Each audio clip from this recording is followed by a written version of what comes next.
부모의 은혜를 알면 자녀들은 철이 든 겁니다. 부모의 은혜를 알 때 자녀들이 부모에게 감사하게 되죠. 우리의 신앙도 마찬가지입니다. 신앙에도 철이 들 때가 있습니다. 그때는 하나님의 은혜를 깨닫는 겁니다. 모든 것이 하나님의 은혜임을 깨달을 때, 그때 우리의 신앙이 철이 드는 겁니다. 그래서 하나님의 은혜를 생각하며 감사하고 감격하며 살아가는 것이 철든 신앙인의 모습입니다. 우리가 즐겨 부르는 찬양 중에 은혜라는 찬양이 있는데요. 그 은혜의 가사가 정말 은혜스럽지 않습니까? 내 삶의 모든 것, 내가 누렸던 것, 그리고 지나온 모든 시간들이 당연한 것 하나도 없고 모든 것이 은혜였소 라는 가사를 통해서 오직 하나님의 은혜로만 살고 있는 우리들의 모습을 고백하기도 합니다. 고린도전서 1장 27절부터 29절까지 말씀입니다.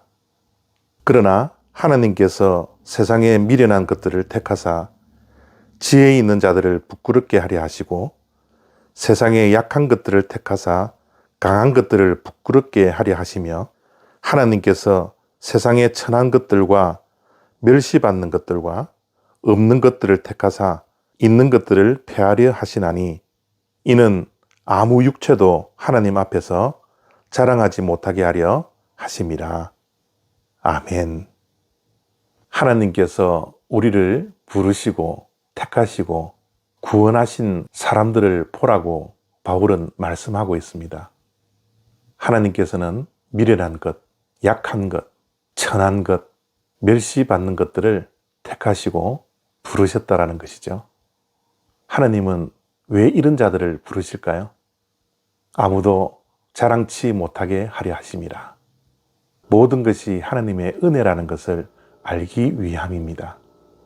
우리의 죄된 본성은 우리가 조금이라도 잘난 구석이 있으면 그것이 하나님의 은혜가 아니라 자기 자신이 잘나서 그렇게 된 것처럼 자랑할 때가 많습니다.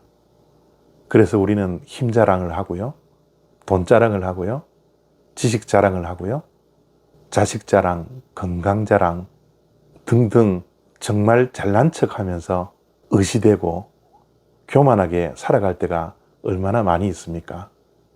그런데 그런 자랑거리가 사라지기 시작하면 우리는 쉽게 불평하고 원망하며 살아가는 것이 우리의 모습이지 않습니까?